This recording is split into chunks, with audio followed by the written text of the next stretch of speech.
kuva ico gihe rero ikigo turongoye cyaciye kiza kirabonana n'umwe wese mu baserukira ibinyamakuru vyugaye. Ivyo vyatumye dushika ku bintu bitari bike, ni kuvuga yuko ibiganiro twagiranye n'abaserukira ikinyamakuru Iwacu vyatumye igisata c'ico kinyamakuru aho abantu bashikiriza ivyiyumviro cari cugawe, dufata ingingo yo kucugurura. Ubu ico gisata kikaba gikora ukuri kwami. Ivyo biganiro kandi vyarabandanije n'abaserukira iradiyo Bonesha FM. Tumaze kuvugana rero dusanga abarongoye ishirahamwe byashizeho iyo radiyo barafashe ingingo zikwiye zerekana ko bafise gushaka gukora neza, mbere bakaba bagiye baranasaba yuko iyo radiyo yosubira ikugururwa. Muri izo ngingo rero harimwo inama yabaye kugira ngo bashobore guhindura inzego zirongoye iyo radiyo, maze muri ico gihe hakaba harashizweho umurongozi mushasha, umushingantahe Leo Masengo, akaba rero yasubiriye uwitwa Patrick Nduwimana yararongoye iyo radiyo mu mwaka wa 2015. uwo nawe akaba akurikiranwa n'ubutungane. Iyi ni inkuru nziza mu muryango w'abamenyesha makuru, eka mbere n'abakunda kumviriza amakuru atandukanye. Umukuru w'ikigo kijejwe kugenzura ingene amakuru atangwa mu gihugu cy'u Burundi, CNC mu ncamake y'igifaransa, ahejeje gusoma itangazo rimenyesha ko iradiyo Bonesha FM isubiye kongera gutangura gukora mu nyuma y'imyaka 5 yari imaze yugaye. Ubona ko n'umukuru w'igihugu yaheruka gutera akamo asaba ko ikigo CNC cyovugana n'abarongoye ibinyamakuru bitagikora kugira ngo barabe ko vyosubira gukora. Mu ntumbero yo gushira mu ngiro ivyo nyiricubahiro umukuru w'igihugu cacu yasavye igihe yariko agirisha inama abamenyesha makuru, iyo ntumbero rero yasaba yuko ikigo kijejwe gukurikirana ibimenyesha makuru ngene bikora, yari yasabye yuko bokwicarana n'ibinyamakuru ababiserukira kugira ngo barabire hamwe ingene hokwigwa inzira zose zishoboka mu ntumbero yuko ivyo binyamakuru bisubira gukora nkuko vyamye, ariko ingingo zo zofatwa zikaba ziza zikingira ineza ya benshi.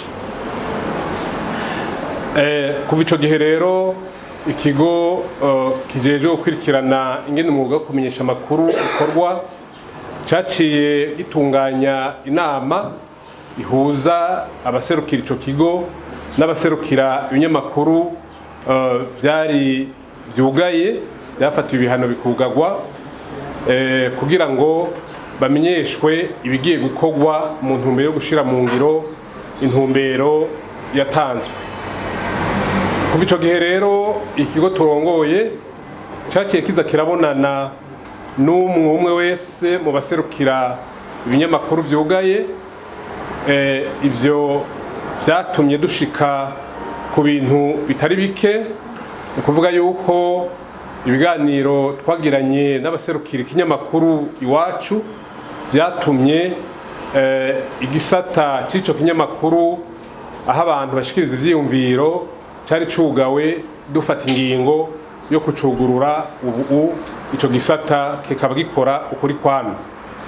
Ivyo biganiro kandi vyarabandanije n'abaserukira iradiyo Bonesha FM.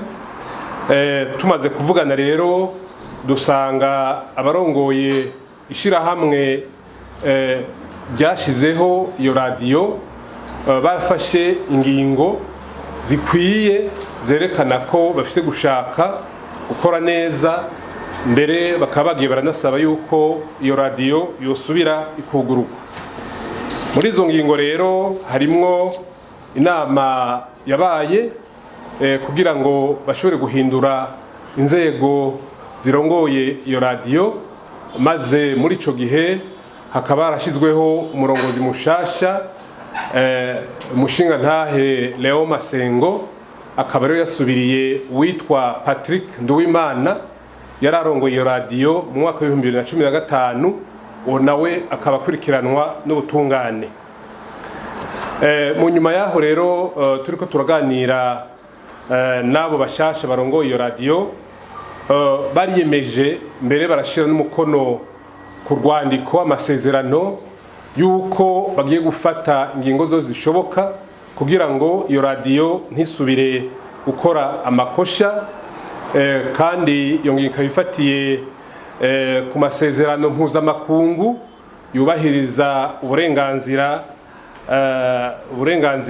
bw'abantu, cyane cyane mu ngingo yayo igira 20 yihaniza ikihanikiririza ikabuza ko hogira abigisha urwanko canke abotuma bahamagarira abantu kuja mu migumuko imwe twita violence. Kubw'ivyo rero ikigo turongoye kimaze kubiraba cyaciye gifata ingingo yo kureka iyo radiyo kugira ngo isubire gukora. Mu kurangiza rero twagomba twibutse abarongoye iyo radiyo Bonesha FM ko bokwamana ntaryo bakora bisunze amategeko agenga umwuga, amategeko agenga igihugu, kugira ngo ntihagire yandi makosha yokorwa kumbure ngo atume dusubira muri za ngorane.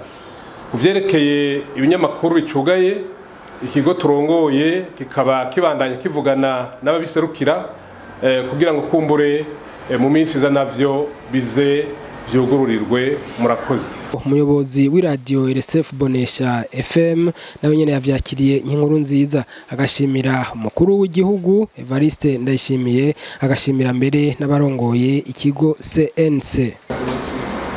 Icambere nuko arakanyamuneza kenshi cyane gose kuri twebwe, tugiye gusubira gukora.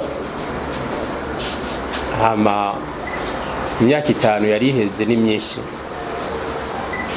ariko ntacu kwihangana. Baravuga yuko kenshi bitanga ibintu vyiza. Ica mbere rero notangura nukushimira umukuru w'igihugu wenyene yatahuye yuko amaradiyo nubwo yoba yaragize ikosi canke ririya, ta gihano c'uko yugagwa burundu canke asamburwa gitegekanijwe. Ica kabiri ni ugushimira urwego sense, kubera ko mu ndwi zitatu umukuru w'igihugu asavye ko hoba ibiganiro, ibihano bigahagarikwa. Mu ndwi zitatu urwego sense rwashitse ku kintu kiboneka cyane gose.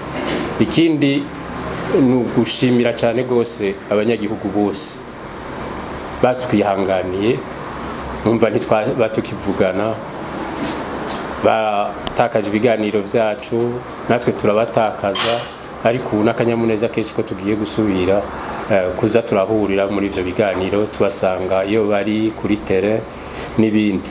Ikindi noshima nuko mu vy'ukuri urwego CNIDH rujeje vy'agatekazi na muntu rwaratubaye hafi cyane, rwaradufashije. Ikindi noshima nugushimira abamenyesha makuru bose muri rusangi, nabo baratubaye hafi. Ni ibintu vyiza cyane, ngasaba yuko mubandanya mugira bijya bita solidarité, abajournaliste muba muri kumwe mwese. Ni akanyamuneza, sinumva nta majambo menshi numva novuga, nakanyamuneza kenshi cyane gose kuri twebwe, kuri mwebwe, ku banyagihugu, na cyane cyane no ku mukuru w'igihugu. Yabonye yuko abantu barenganijwe bategerezwa kurenganurwa, kandi aravyerekanye ko aje abishira mu ngiro.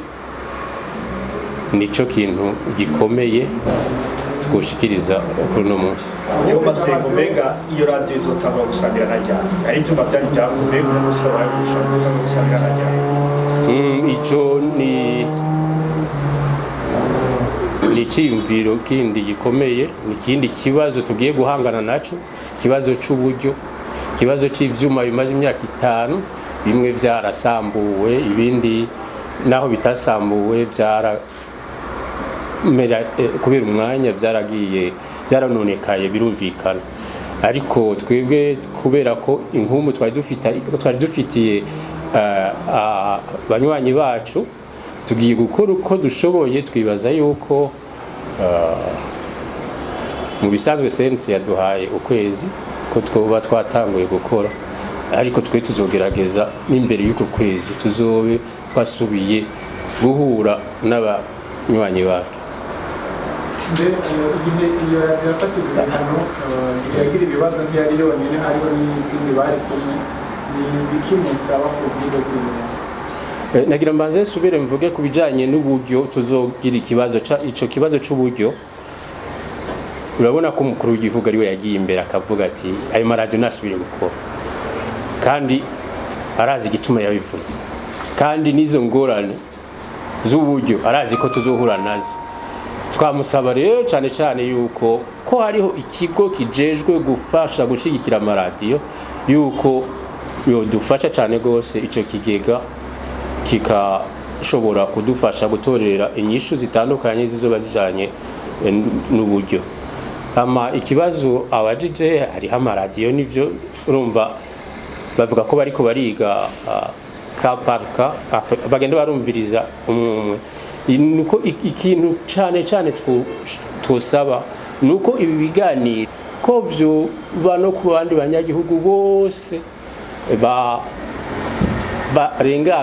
barenganijwe mu buryo butandukanye hirya no hino, yuko ibiganiro byoshigwa imbere ku bibazo byose, kugira ngo abarenganijwe, kugira ngo abarundi basubire hamwe nk'uko perezida avyifuza, basubire kunywana, ingorane bakazibagira, nivyo perezida yavuze. Kandi turibaza yuko ibiganiro bizobandanya, haba ku kibazo c'amaradiyo cyangwa no ku bindi bibazo byose, nivyo twifuza.